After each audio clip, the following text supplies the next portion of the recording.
Bismillahirrahmanirrahim. Assalamualaikum warahmatullahi wabarakatuh.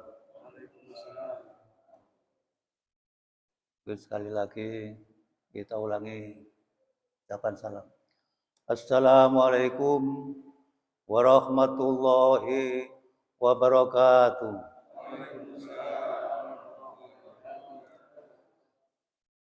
Haji salam pergi ke Kerawang, yang menjawab salam akan kami doakan agar banyak uang.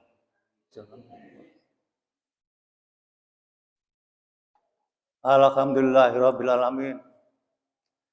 Alhamdulillah dihadana lihada. Wa kunita diala wa ana hadana Allah.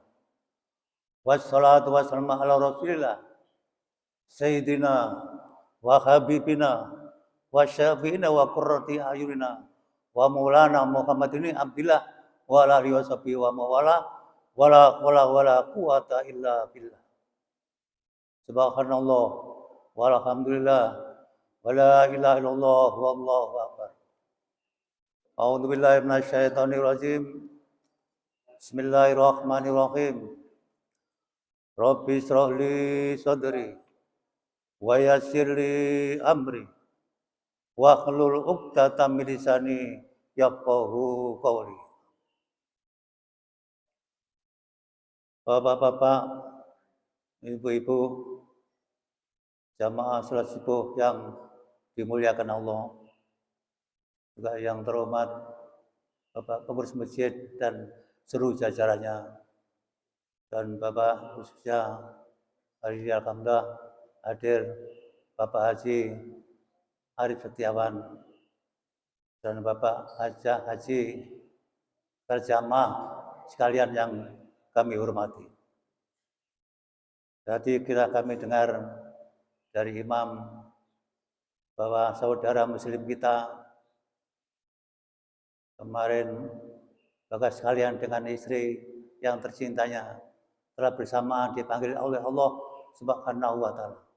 Inilah sekaligus Bapak Haji Abdullah Imam dan istri adalah jamaah tetap kita sejak puluhan tahun yang lalu mulai ada di sini. Begitu kita doakan semoga arwah almarhumah diterima oleh Allah Subhanahu wa taala di tempatan sebaik-baiknya di sisinya. Dan semoga keluarga yang ditinggalkan diberi kesabaran, ketakwaan menerima cobaan musibah ini.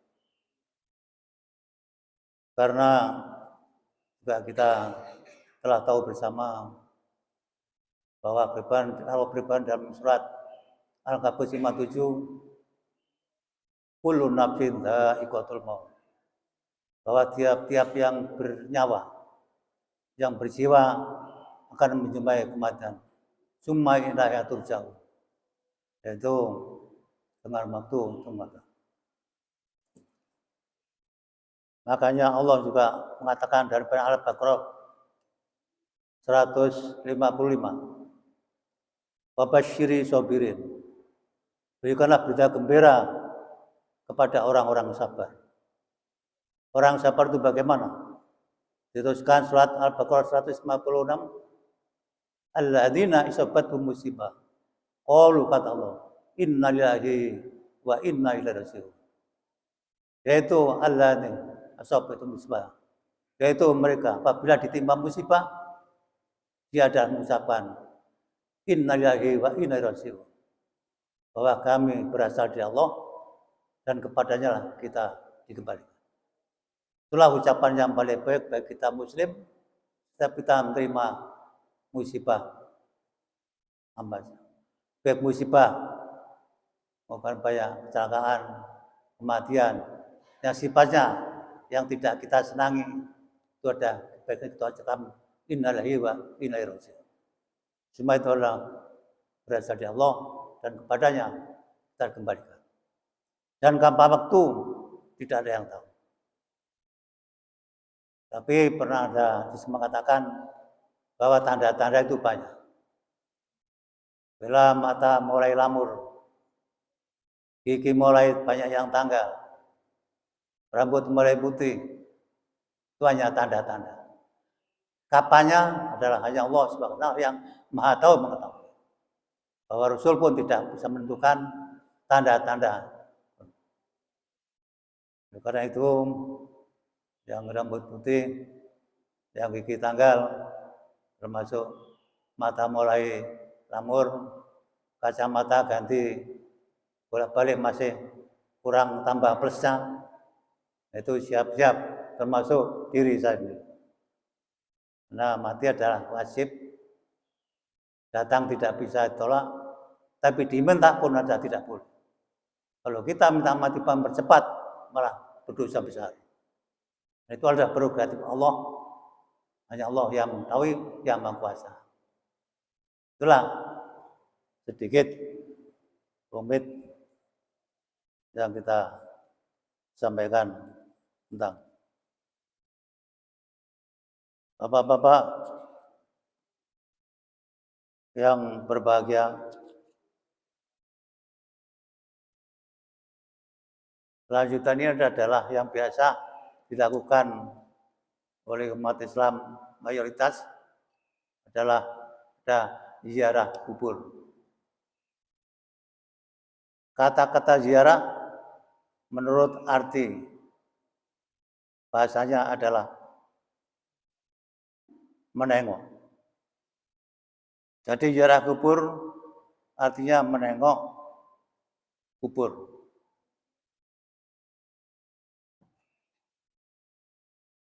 Ziarah ke makam wali misalnya, menengok makam wali. Ziarah kubur menurut syariat agama kita Islam adalah merupakan amal soleh. Hukumnya tidak wajib, adalah sunnah. Nabi kita Muhammad SAW pernah ziarah ke makam para syuhada.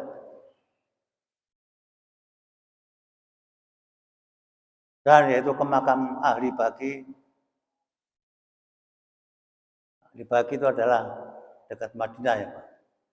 Yang bapak-bapak ibu-ibu yang sudah ke sana, bahkan mungkin sudah 2-3 kali haji dan umroh dekat Madinah pagi. Kalau dulu sebelum tahun 2000 kita masih agak bebas ya. Sekarang tahun 2000 di sini sudah agak disiplin yang masuk ke ziarah.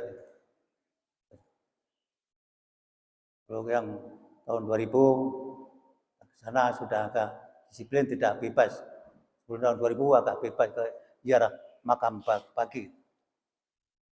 Hal ini Rasulullah SAW bersabda dengan sebuah hadisnya. Karena ahli sholatu wassalamu yazuru kubur syuhada. Wa qabru syahadil ahli baqi. Wa yusallimu alaihim yata'u lahum wa yaqul assalamualaikum ahli diyar minal mu'mini wal muslimin. Wa inna insyaallah bikum la hikuna nas'alullaha lana lakumus afiyah. Kata Rasulullah adalah berziarah ke makam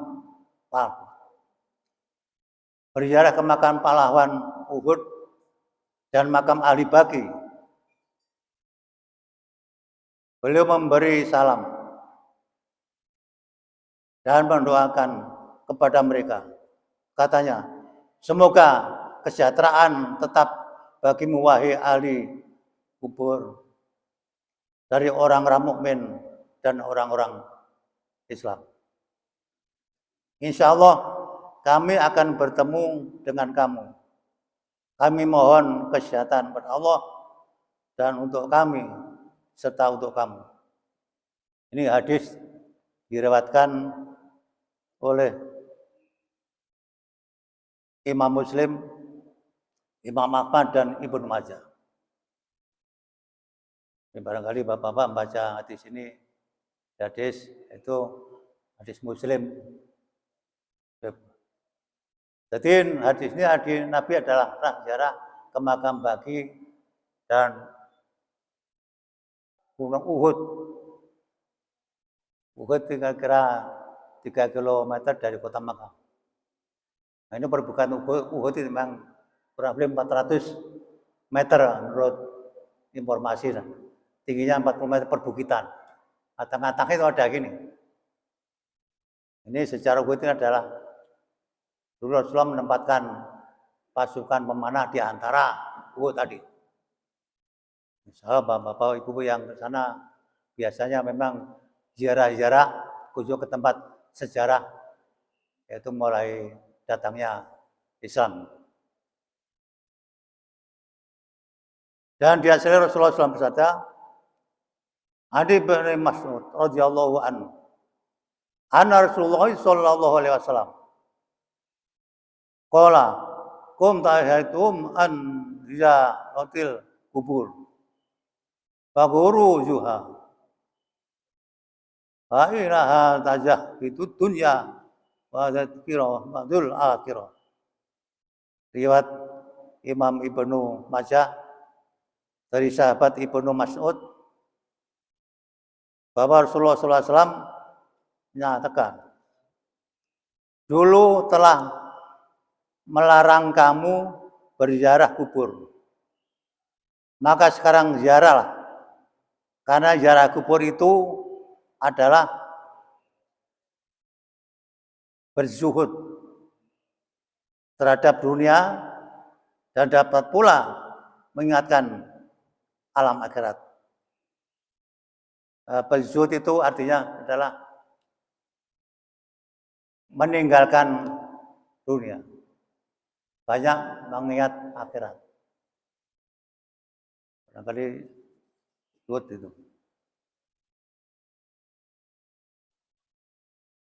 Kedua hadis Rasulullah yang telah dibaca nanti adalah Rasulullah pernah ziarah ke makam para syuhada pahlawan Uhud di jaraknya kurang lebih 3 km dari Mekah. Rasulullah SAW adalah karena terbunuhnya para pahlawan Muslim sebanyak 70 orang melawan kaum kafir pasukan Quraisy Mekah yang jumlahnya 3.000 orang. Dalam perang Uhud ini, pasukan Muslim yang dipimpin oleh Rasulullah SAW mengalami kegagalan karena ada 3 regu pasukan pemanah adalah mengalami yaitu pelanggaran perintah Rasulullah SAW, tidak disiplin. Jadi Rasulullah ziarah ke Uhud dan ziarah para pasukan Muslim waktu menghadapi jumlahnya 70 orang, 300 orang menghadapi pasukan kafir dari Mekah yang 3.000 tidak seimbang. Itu pasukan Rasulullah adalah 70 orang meninggal termasuk pamannya Hamzah radhiyallahu. Riwayat sampai terbelah perut.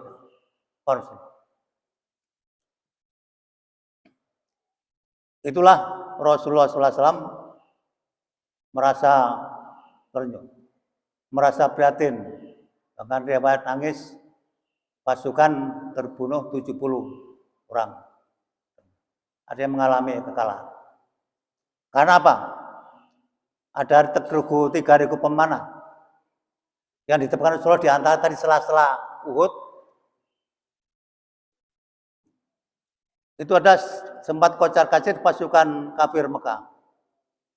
Jadi halamannya bawahnya Uhud kan luas, Pak. Nah, sekarang udah bagus, jadi kalau ke sana ziarah banyak mobil bis-bis itu di bawahnya. Ya, bentuknya mungkin ya. Itu pas di tengah-tengah itulah riwayat pasukan pemanah Rasulullah 3 regu adalah ditempatkan di situ. Tragis. Kemudian datang dari pasukan kafir dari Mekah, ada posisi yang bagus, mengalami kekalahan berlalu meninggalkan itu pasukan kafir.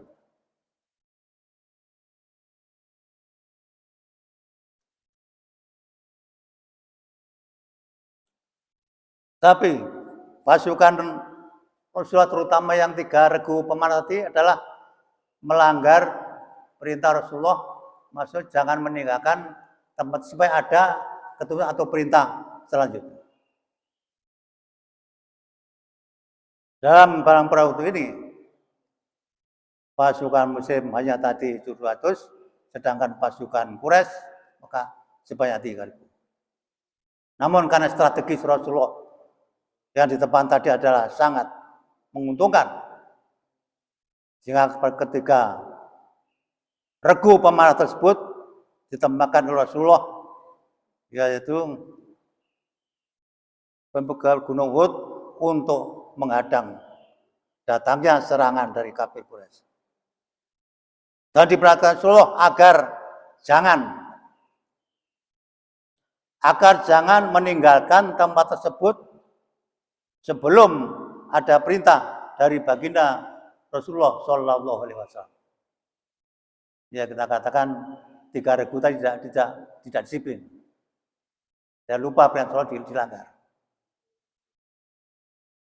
Namun setelah pasukan kafir kocar-kacir, banyak yang lari meninggalkan medan pertempuran, maka barang-barang perbekalan orang kafir tadi, pasukan kafir secara serentak dan diam-diam ketiga regu pemanah tadi adalah Rasulullah turun dari bukit adalah berebut mengambil barang bekal yang ditinggalkan pasukan. Ini Bapak-bapak sekalian, Bu. Jadi ini adalah pelanggaran tidak disiplin 3 regu pemanah. Berarti pesan jangan meninggalkan tempat sebelum ada perintah selanjutnya. Karena 3 pasukan pemanah tadi melihat bahwa di dataran di bawah perbukitan tadi adalah ditinggalkan pasukan kafir perbekalannya yang banyak. Karena kocar-kacir itu dia tidak sabar, turun berebutan untuk mengambil barang rampasan atau perbekalan yang ditinggalkan oleh pasukan kafir.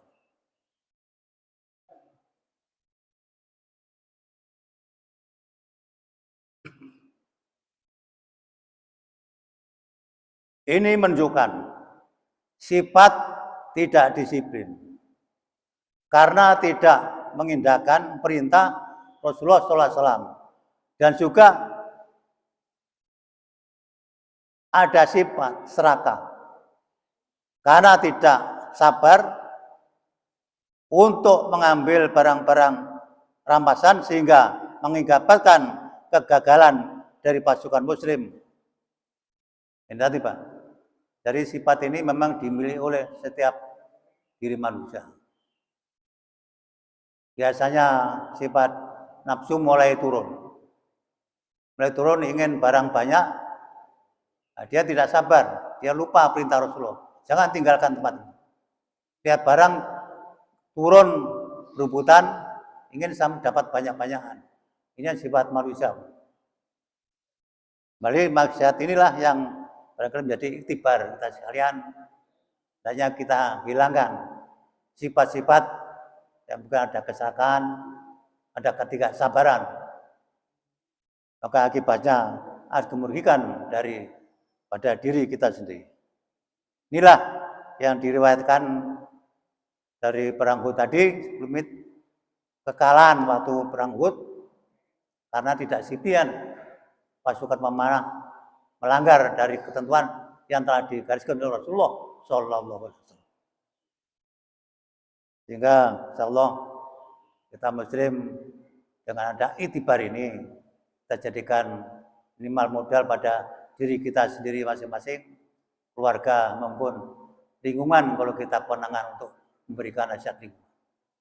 So ada bermanfaat yang pernah dicontohkan oleh baginda Rasulullah Shallallahu Alaihi Wasallam. Ini akibatnya kekalahan dari perang Uhud tadi, yang pasukan Rasulullah terbunuh 70 orang, yang hanya kekuatan 700 melawan 3.000. Tapi tadinya akan kemenangan hanya gara-gara melanggar perintah Rasul dan juga ada sifat serakah ingin mendapat barang perampasan sebanyak-banyaknya. Sifat inilah hendaknya kita hindarkan sebagai iktibar kita sebagai umat Rasulullah Shallallahu Alaihi Wasallam. Maka dalam perang tersebut, paman Rasulullah SAW, Hamzah radhiyallahu meninggal dunia dalam keadaan mengenaskan karena adalah perutnya terbelah. Dan riwayat selanjutnya tentang Uhud ini sampai Wanas, istri dari pimpinan yang pasukan kafir, sampai dia dari riwayat menelan hati daripada paman Rasulullah Hamzah. Ini luar biasa kekejamannya. Maka Rasulullah SAW berjanji, ada ini merasa Rasul tidak rela. Luar biasa prihatinnya kehilangan paman yang terbelah, yang merhatikan luar biasa kejamnya pasukan kafir Quraisy. Dengan peristiwa inilah maka Rasulullah ada berjanji suatu ketika akan melawan mereka. Sebagai manusia ada luar biasa kerugiannya, keberbuatan kesadisannya pasukan kafir Quraisy Mekah. Rasulullah berjanji suatu kita akan mengadakan pembalasan. Bila Allah mengizinkan, maka dengan ada niat Rasulullah tadilah ingin membalas, kalau Allah mengizinkan, turunlah ayat An-Nahl ayat 126. Allah berfirman, wa in aqabtum fa'aqibu bihifli ma uqibatum bi. Wa in sabartum lahu khairul lisabirin. Dan jika kalian melakukan pembalasan, balaslah dengan cara sebagaimana yang telah mereka lakukan terhadap kalian. Akan tetapi lanjutannya, kata Allah lanjutannya, jika kalian bersabar, sesungguhnya itulah yang lebih baik bagi orang-orang yang sabar. Surat An-Nahl ayat 1 dalam ini adalah keprihatinan Rasulullah yang luar biasa perhatiannya dan ingin membalas pada kebrutalan, kekejaman kafir Quraisy. Tapi Rasul enggak mengatakan kalau Allah mengizinkan. Maka didengar oleh Allah, langsung dijawab An-Nahl ini. Silakan hai Muhammad. Kalau kamu akan membalas, bukan, dibolehkan membalas. Sesuai dengan apa dilakukan musuhmu kafir-kafir terhadap kalian. Jadi balas loh kamu kalau membalas sesuai yang dilakukan terhadap musuh kafir terhadap kamu. Tetapi lanjutan ayat, tetapi kalian bersyukur. Tetapi jika kalian bersyukur, maka itu adalah lebih baik bagi orang-orang yang sabar.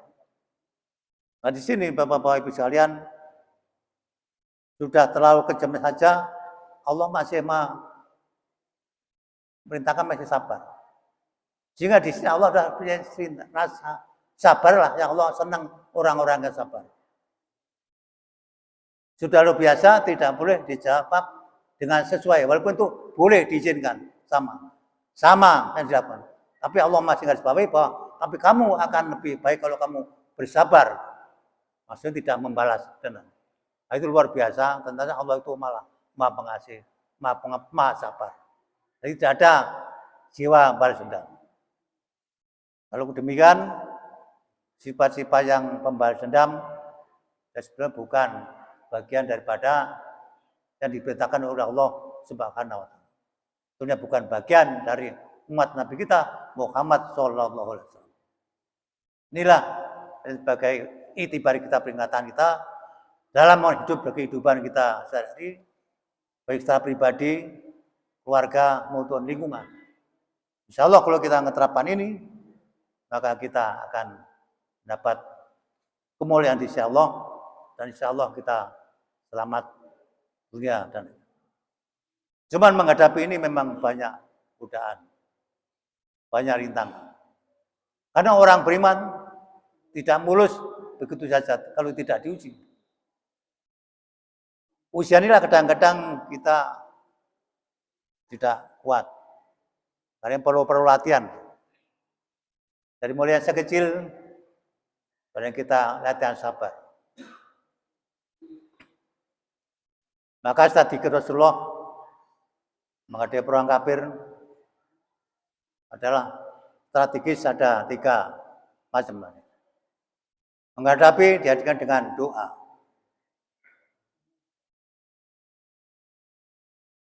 Kemudian dijaman dengan lisan, dengan dakwah.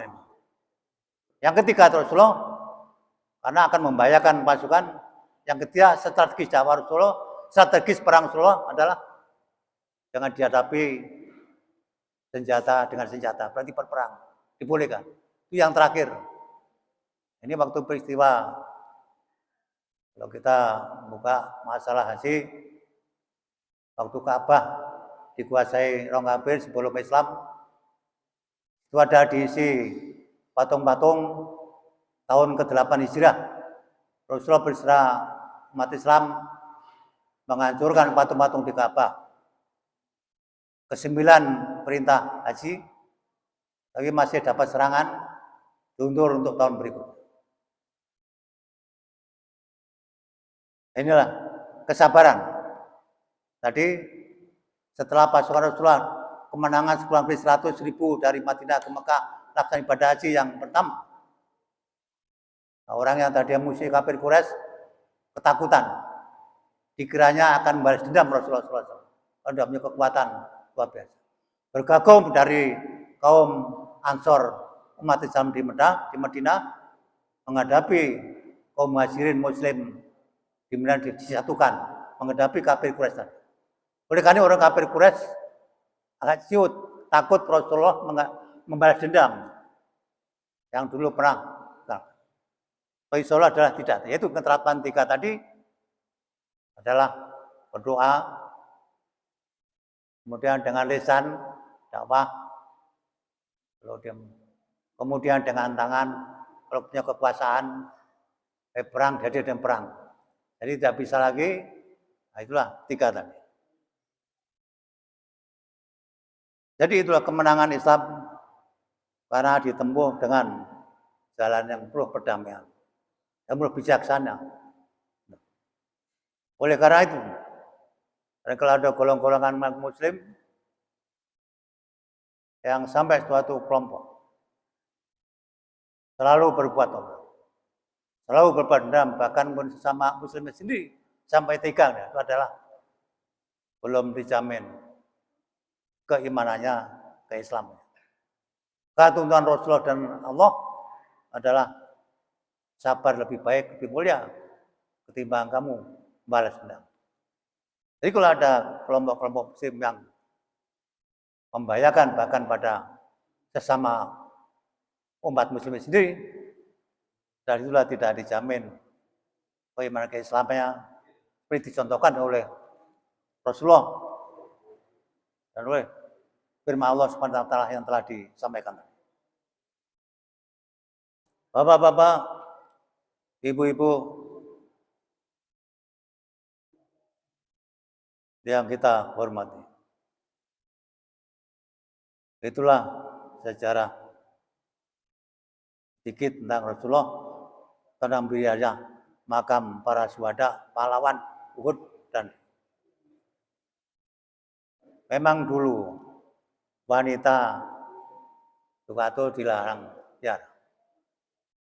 Tetapi dengan hadis ini maka sudah dimulaikan setelah umat Islam kemenangan yang membahayakan bagi wanita Muslim diperbolehkan. Dari surat Ali Imran 152. Allah berfirman, A'udzubillahi minasyaitonir rajim. Wa laqad sadaqakumullahu wa'dahu idza yatakhusubahum fitni. hatta idza fasilitum wa tanarahtum bil amri wa asaitum min abdi ma arakum ma tuhibbu minkum man yuridu dunya wa minkum man yuridul akhirah summa sarmakum anitum bi yabtaliyakum walaqad afa ankum wallahu dzu fadlin 'alal mu'minin. Ini adalah surat Al-Imran ayat 152. Dan sesungguhnya kata Allah, sesungguhnya Allah telah memenuhi janjinya kepada kamu ketika kamu membunuh mereka dengan izinnya sampai pada saat kamu lemah dan berselisih dalam urusan itu. Urusan itu tadi maksudnya adalah urusan pelaksanaan perintah Nabi kita Muhammad SAW kepada regu pemanah tadi itu. Tetap bertahan, agar tetap bertahan pada tempat yang telah ditempatkan oleh Rasulullah dalam keadaan bagaimanapun. Jadi maksud di ayat tadi bahwa selisih paham urusan adalah sama kaum pelanggaran yang telah dilakukan Rasulullah tadi. Jangan meninggalkan tempat walaupun keadaan bagaimanapun. Ini ayat tadi berikut. Dan mendurhakai perintah Rasulullah SAW memperlihatkan kepadamu rupa yang kamu sukai. Yang disukai maksudnya adalah yaitu kemenangan dan harta rampasan tadi. Itu yang disukai tadi, 3 pemanah tadi. Ini di surah Allah di dalam surat Al-52, 152, kesenangan kemenangan dengan rampasan perang tadi. Kemudian di antaramu setelah berebutan tadi, ada yang menghendaki dunia dan ada yang menghendaki akhirat. Kemudian Allah memalingkan kamu dari mereka. Memalingkan maksudnya adalah kaum muslim tidak berhasil mengalahkan mereka untuk menguji kamu, Mas. Dan sesungguhnya Allah telah memaafkan dan Allah mempunyai karunia yang dilimpahkan atas orang-orang yang beriman. Bapak-bapak, ibu-ibu yang berbahagia, surat Al-Imran 152 ini adalah tadi lanjutan dari tadi An-Nahl, bahwa Allah kenapa kekalahan? Kamu si pamit tadi berebutan gara-gara urusan tentang masalah kemenangan dan harta rampasan supaya kamu dapat lebih banyak dan kamu lupa atas perintah Rasulmu Sallallahu Alaihi Wasallam, sehingga Allah menguji kamu pada kekalahan. Di antara mereka ada berebutan, masih ada yang urusan, ada yang menghendaki dunia, ya tadi ingin kemenangan dan harta, ada yang menghendaki akhirat, tidak mau sebenarnya. 3 ributnya, enggak semuanya sama satu niat. Ada yang menghendaki dunia ya tadi kemenangan dan rampasan barang, ada yang menghendaki akhirat, tidak mau nunggu perintah Rasul. Mereka saja 3 pemanah pun ada beda pendapat. Itulah Allah menguji, tetapi demikian ayat ini Al-Imran 152 Allah Subhanahu wa taala masih mengampuni mereka. Masih mengampuni 3 regu pasukan pemanah tadi. Inilah kembali dari Allah adalah Maha Pengampun, Maha menerima tobat, asal didahului dan bertobat. Tobat itu sendiri adalah kita menyesal perbuatan salah yang buruk, berjanji tidak mengulangi selama sisa umur yang diberikan Allah, dan memperbanyak amal soleh amal ibadah. Yang berat kadang-kadang sudah tobat mungkin berapa bulan, 4 tahun lupa. Dan dari sini sudah bertobat, tobatan suka. Tidak mengulangi perbuatan salah yang buruk tadi. Padahal dia pertama sudah menyatakan kita bertobat. Menyesali perbuatan dosa yang kita lakukan. Oh, kita pernah menyakiti si A. Saya belum pernah minta maaf. Saya pernah membuat kecewa, membuat susah karena perbuatan. Itu ada tobat, kita nyesali. Kalau kita punya kesalahan sama manusia, kita datang minta maaf, maka hikmah halal bihalal adalah saling memaafkan untuk menghilangkan dosa antara kita dulu, baru pada Allah. Sebelum kita kalau punya kesalahan langsung minta pada yang pernah kita sakiti, maka Allah belum mengampuni. Jadi lebih berat kalau kita punya dosa pada sesamanya, karena harus kita nyari untuk cari maaf, baru mohon ampun pada Allah. Ini Allah akan mengampuni. Oleh karena itu biasanya kalau itu pada suka berapa puluh tahun dicari, saya pernah merugikan dulu teman kita, padahal sudah lain kota, dicari pun. Sampai dia mungkin nyari-nyari alamat, nyari-nyari pergi lautan, saking kepengennya teman. Itu perintah.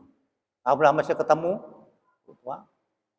bahkan mungkin tinggal ahlinya pun disantuni, meneruskan daripada yang sakit langsung dibicarakan pada ahlinya, itu salah juga diterima tobatnya.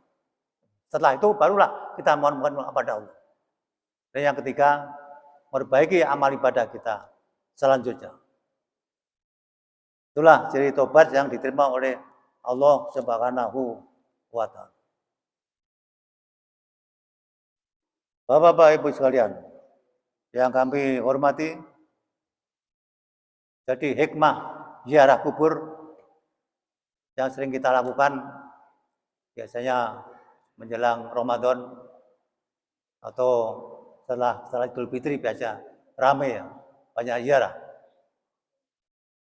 Pertama mengingatkan hikmah ziarah kubur. Pertama mengingatkan alam akhirat. Bahwa nanti di alam akhirat manusia yang telah mati akan dibangkitkan kembali oleh Allah untuk menerima balasan sesuai dan amal ibadahnya selama dilakukan di alam dunia. Ini yang akan dihisab, diperhitungkan amal baik buruk kita selama dunia. Berat mana? Berat yang kebaikan, bukan. Tergantung dari tadi. Setelah kita masih dunia, hablumillah wa hablum nas. Itu yang tahu kita semua. Bayangkan mana kesalahan kita hablum nas pada sesamanya atau kesalahan pada hablum nas pada Allah, sering meninggalkan ibadah. Keburukan kita bersamanya barangkali sering bertambah. Sering iri hati dengki.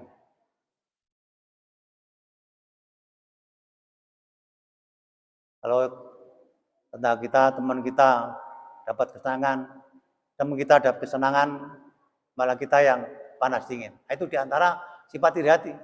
Bagaimana? Itulah kita minta maaf sebelum kita dipanggil Allah SWT. Jadi hikmah kubur mengingat akan alam akhirat, sehingga dengan ingat alam akhirat kita akan berusaha berbuat kebaikan sisa umur di alam dunia. Baik pada hablum nanas maupun hablum Allah, horizontal maupun vertikal. Itu kita berusaha untuk ke sana. Hikmah kubur. Kedua, untuk dapat berzuhud tadi. Berzuhud adalah meninggalkan dunia, meninggalkan terlibat kesalahan dunia semata, dan dengan membawa takwa. Dan selalu ingat pada akhirat dengan takwa kepada Allah. Artinya, jangan sampai kita digembleng kepada Rasulullah hanya tertipu, terberaya dunia saja, lupa akan kehidupan akhirat. Sedangkan tadi kita sampaikan, mati tidak ada yang tahu, kan tidak pandang umur, tidak pandang mungkin kan sakit atau tidak, karena banyak juga yang mati tidak sakit. Bermacam-macam sebab, inilah tandanya bahwa kita peringatkan, mati itu ada prerogatif Allah yang tidak kita ketahui.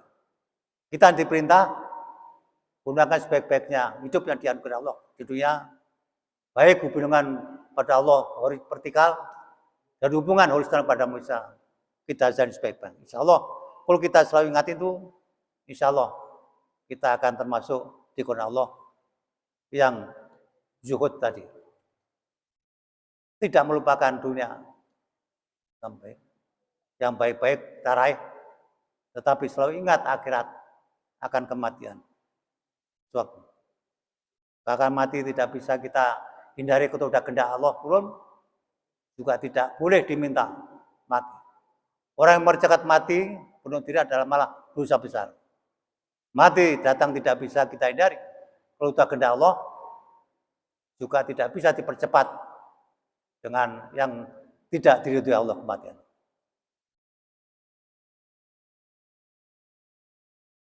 Yang ketiga adalah hikmah ziarah kubur. Adalah diambil suri toladan. Setiap kita makhluk manusia yang bekerja di dunia ini akan mengalami kematian. Ya, datanya tidak diketahui tadi. Sewaktu-waktu. Merupakan rahasia Allah SWT. Untuk itu, kita sebagai Allah harus mempersiapkan bekal kehidupan di alam yang kekal akhirat, yaitu alam nanti mahsyar, untuk bekal kita pulang di alam bakal ini, alam baka. Itulah barangkali hikmah ziarah kubur atau dikatakan. Dan tata cara kita ziarah kubur. Jamaah salat subuh yang berbahagia, bahwa hikmah ziarah kubur, maka pada ini sedikit tentang tata cara ziarah kubur. Menurut syariat agama kita Islam, ada beberapa petunjuk cara berziarah ke kuburan. Antara lain, sebelum kita datang ke kubur, hendaknya kita adalah berwudu. Sebelum kita ziarah, hendaknya kita punya air wudu. Yang kedua, setelah sampai di pintu gerbang kubur makam, supaya memberi salam. Assalamualaikum ahli diyari minal mu'minina wal muslimin. Wa inna insyaallah mikum la sikuna tas'alullaha lana walakumul afiyah. Semoga kesejahteraan tetap bagimu wahai ahli kubur dari orang-orang mukmin dan orang-orang muslim. Insyaallah kami akan bertemu dengan kamu, dengan mohon kami akan mohon kesejahteraan kepada Allah untuk kamu dan untuk kami. Ini hadis riwayat yaitu Ibnu Majah, Muslim dan Ahmad. Jadi tata cara kubur,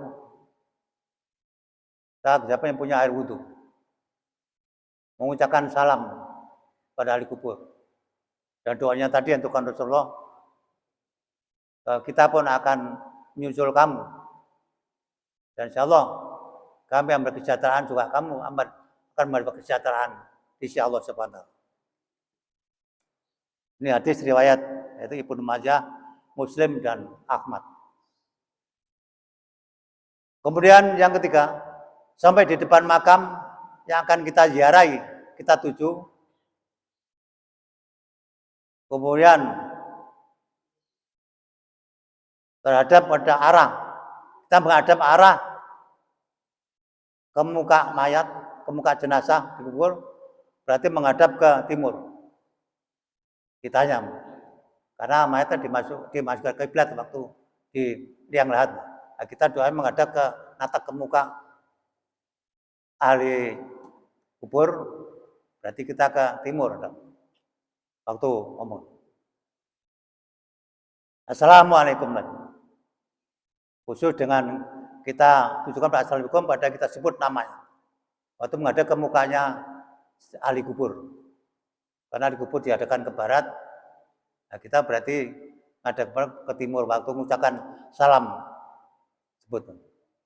Kemudian kita sebut namanya tiara. Dengan membaca kesejahteraan bagimu, baik, kita sebut namanya. Sedangkan keempat, bacalah ayat-ayat Al-Quran. Ini biasanya Yasin, surat Ikhlas, biasanya tahlil, itu umumnya gitu. Baca ayat-ayat Al-Quran, dianjurkan. Dan yang kelima, selesai itu kita beralih menghadap ke barat. Baru kita salam tadi menghadap ke barat. Karena disunahkan doa itu menghadap ke barat. Untuk memanjatkan doa. Nah, tadi setelah baca Al-Quran, lalu doa, baca kita alihkan kembali menghadap ke barat. Waktu salam pada ahli kubur kita menghadap ke timur karena muka ahli kubur ke barat. Nah, kita ucapan salam, sebut namanya, kubur ke timur. Setelah doa kita menghadap ke barat. Setelah baca Al-Quran yang dianjurkan oleh para alim ulama. Kemudian peringatan bagi yang berziarah. Berdoa yang dimaksud ada bukan kita minta ahli kubur. Walaupun dulu ulama tidak kita minta. Kita justru mendoakan pada Allah, mudah-mudahan para ulama kita berikan ya Allah baik-baik. Dan berikan ya Allah anugerah pada kami ilmu atau kesolehan, ketawaduan para ulama tadi. Berikan ya Allah kepada kami. Jadi jangan minta pada yang itu. Ini nih banyak. Itu dulu mungkin sekarang dulu banyak ustadz masuk desa. Memang tahun berapa itu pernah masuk desa. Tadi karena banyak kan minta yang dikubur. Itu masih yang di sana itu tidak ada kita minta lagi putus dunia. Bahkan mengharapkan dari yang hidup. Maka Nabi mengatakan para meninggal dunia putus amalnya kecuali 3 perkara. Shadaqatu jarimatin awal din sholihu yad'ulah. Apabila manusia telah meninggal dunia, putus amalnya dunia. Kecuali masih 3 perkara tadi. Yaitu amal jariah sedekahnya waktu hidupnya. Banyak memberikan amal sedekah. Kemudian ilmu yang manfaat untuk dirinya, keluarganya, diberi untuk orang lain. Walaupun sedikit. Ketiga, punya anak soleh yang mendoakan. 3 ini yang bermanfaat bagi ahli kubur. Jadi jangan dimintai. Kalau dulu kiai, para ulama-ulama, kita mohon ya Allah, berkah ilmu yang berikanlah pada dan berikan para ahli ulama, guru-guru kita, guru ustaz kita, tempat sebaik-baik di sini. Karena waktu masalah banyak memberikan ilmu. Berikan ya Allah, manakan ilmu yang perhatikan para ulama yang telah kupanggil dulu. Tempat baik-baik. Kira-kira 2 menit. Jadi putus orang meninggal dunia. Hanya 3 tadi kata Nabi. Shadaqah jariyatin au ilmi yuntafa bihi awaladin sholihin yad'ulah. Apabila manusia telah meninggal dunia putus amalnya. Kecuali 3 perkara, sedekahnya waktu hidupnya. Ilmu yang bermanfaat bagi dirinya, keluarganya orang lain, anak yang soleh yang mendoakan. Inilah perlunya didik anak yang soleh. Nabi 7 tahun disuruh sholat, 10 tahun anak gak sholat suruh pukul. Ini mukul jangan mematikan, mukul jangan nyakiti yang kira-kira mendidik. Sampai begitu didik sholat. Kenapa? Menjadikan anak soleh. Alhamdulillah sekarang banyak bapak masukkan pesantren, banyak dimasukkan pesantren. Alhamdulillah. Sehingga pula pesantren anak-anak kita, cucu kita banyak hafal Al-Quran. Banyak punya ahli tafsir bahkan sudah bisa baca kitab kuning juga. Memang dulu kitab kuning dipelajari di pesantren, sekarang alhamdulillah sudah banyak ustadz-ustadz yang dipelajarkan tidak pesantren kitab-kitab yang kuning. Dulu hanya diterima di pesantren, sekarang udah di mana-mana ada, asal kita mau belajar. Mungkin barangkali Bapak-Bapak itu ini masih panjang, barangkali sudah cukup karena nanti insya Allah kalau ada diteruskan ada pelajaran jam 7 kan ya. Jam 7 jam taksir kan. Atau mungkin pelajaran tajwid. Kita juga belajar sehingga belajar baca, mudah-mudahan ada yang koreksi guru dibenarkan. Insya Allah hari ini kalau tidak ada halangan, ustaznya akan mengisi tempat. Bagi bapak-bapak ibu yang tidak ada halangan, mari kita ikuti nanti pengajian. Untuk itu barangkali saat ini sampai di sini dulu. Kurang lebihnya mohon maaf. Kalau ada salahnya, benarnya dari Allah. Kalau ada salahnya, hanya dari kita sendiri.